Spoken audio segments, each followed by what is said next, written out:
Good morning, children. This early morning session is dedicated to class 10, and we are just reviewing and just making certain points of the very important poem of class 10, that is poem number 6, Amanda by Robin Klein. The very first thing that comes into the mind of the teacher as well as the students, that why has this poem been titled as Amanda. Actually, Amanda is a little girl who is being trained by her parents to be acceptable to the society. And the fact is that the process of the training, the process of making oneself acceptable to the society, trumps over every other manners and behavior. And thus we will find that in the poem there have been a number of exclamation signs used with the word and Amanda, and this really shows the irritation and frustration of the parent. The poet, you know, deals with the this poem and talks about the freedom and space that is to be given to the child. The central idea of the poem is that the upbringing of a girl child is totally a different one. The society expects, even the parent expects from a girl child a very strict discipline and behavior. So the upbringing of a girl child, Amanda, is being highlighted here, where she is being, she is facing the struggle against her freedom. She is being instructed by her parents again and again what to do and what not to do. That makes her really feel suffocated.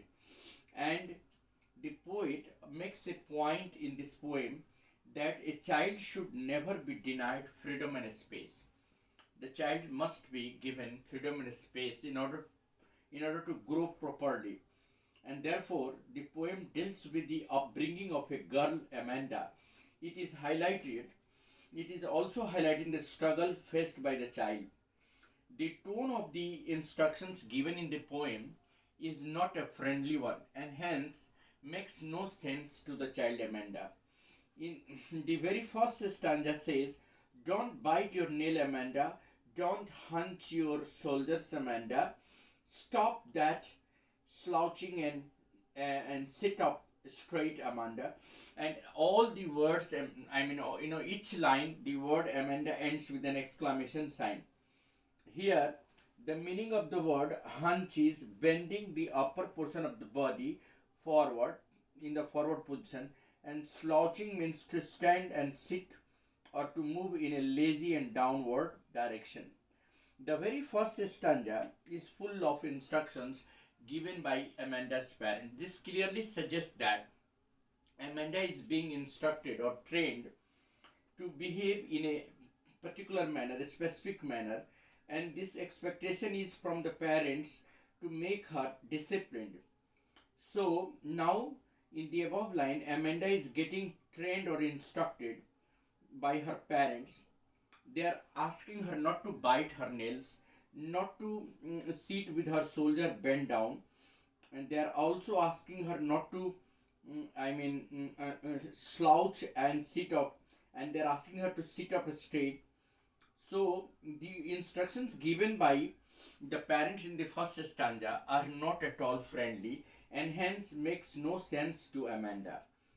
The other aspects of training, that is upbringing of the child, girl child, the parents always go to any limit to bring proper sense to the child, Amanda, thus getting trained to be acceptable to the society. The parents are ready to go to any extent to make her disciplined so as to be acceptable to the society. The purpose of giving instructions to the child Amanda is to make her acceptable to the society, and in this process of making herself presentable to the society, that trumps over all other behavior and manner. The parents are making themselves completely strict towards the discipline, and the girl is being trained for the purpose of being presentable to the society, and therefore the process of making herself presentable to the society trumps over all other behavior and manner. In the second stanza, the lines are written in bracket. There is a languid emerald sea where the sole inhabitant is me, a mermaid drifting blissfully. In this, stanza, second stanza, the poet is giving the world of the imagination of the girl Amanda. Amanda is not happy in the real world. Therefore, she is creating in her dream a world of imagination in which she feels quite happy. Like now in the real world, she is suffocated. She is feeling completely suffocated.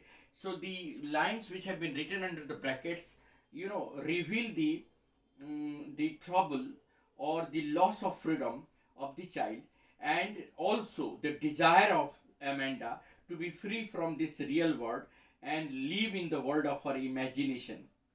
The girl is having a free flow movement of her thoughts, and that is why she is using her imagination to escape from the day-to-day command of her parents.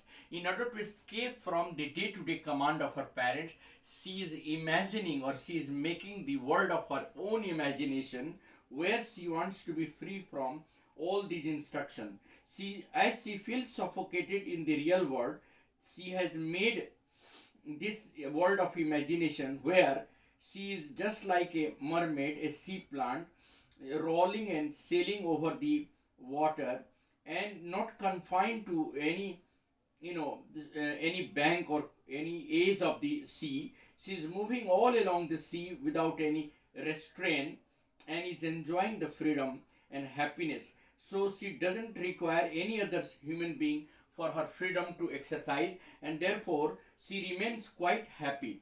So this, the second stanza is symbolically representing the child's desire, her freedom and her wonder, and that is why she is imagining herself as a sea plant mermaid floating over the sea water freely without any restraint.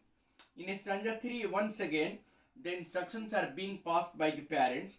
Did you finish your homework, Amanda? Did you tie your rooms, Amanda? I thought I told you to clean your shoes, Amanda. If in this, the instruction in the third stanza little bit changed. In the first stanza, it was instruction about her mannerism.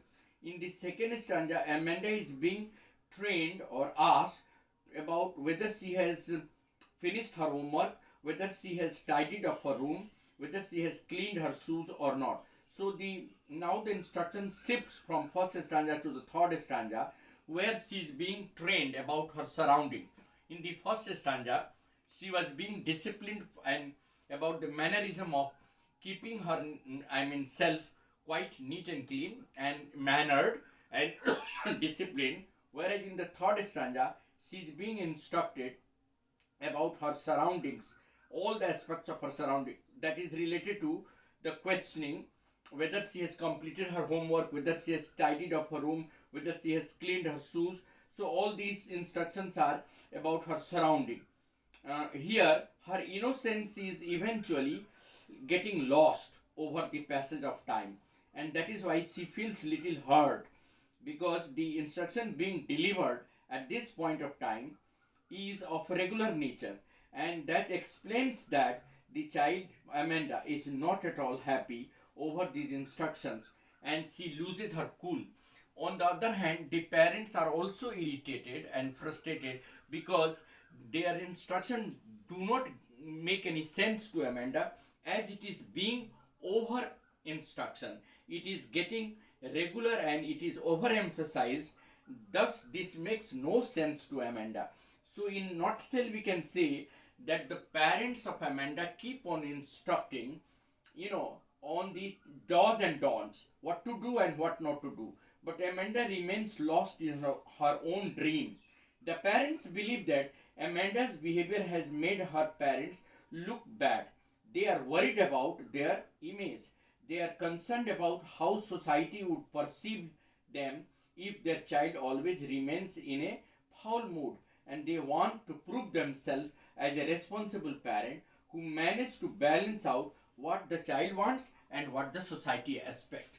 In the endeavor to make Amanda acceptable to the society, actually the parents of Amanda are striving hard to inculcate in her the behavior that is expected by the society, and a balance between the behavior that is expected by the society and the behavior that the child wants. So the parents just are trying hard to make a balance between what the child Amanda wants and what the society expects from her. And in an attempt to create this balance, they have been passing on instructions to Amanda, which sometimes become irritating. But on the contrary, Amanda is lost in her world of dream and fantasy, and she hardly bothers about what the instructions are being given by her parents. And in order to keep herself free from these, instructions, she wants to enjoy the world of her imagination that she has created and make herself free from these constraints of instruction. And that is the reason why there is, if one stanza is about the instructions given by her parents, then the next stanza is about what the child desires of. So in nutshell, we can say that the parents must take into consideration the freedom and space that is to be given to the child for its proper nourishment and growth, the mental and physical growth of the child. The balanced personality of child depends entirely on the balance between what the child wants and what the society expects it from the child.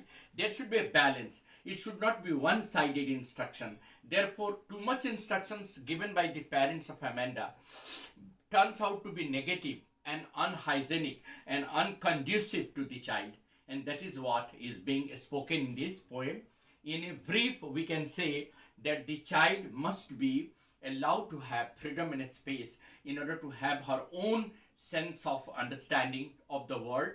And also, the parents who are responsible for the proper upbringing of a girl child should also be responsible to inculcate in the child certain discipline which is expected from the society. And that is all about this poem. Thank you. Have a nice day ahead.